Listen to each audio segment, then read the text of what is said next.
আমার সেই গল্পটা এখনো শেষ হয়নি।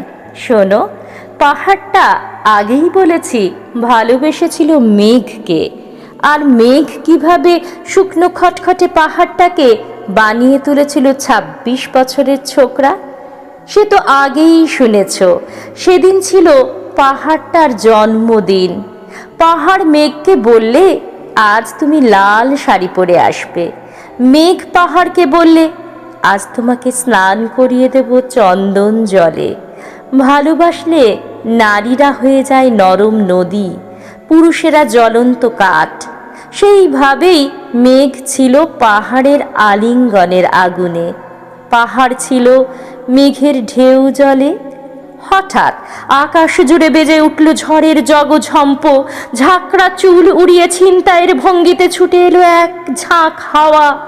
মেঘের আঁচলে টান মেরে বললে, ওঠ ছুরি, তোর বিয়ে।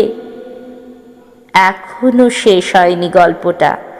বজ্রের সঙ্গে মেঘের বিয়েটা হয়ে গেল ঠিকই, কিন্তু পাহাড়কে সে কোনো দিনই ভুলতে পারল না।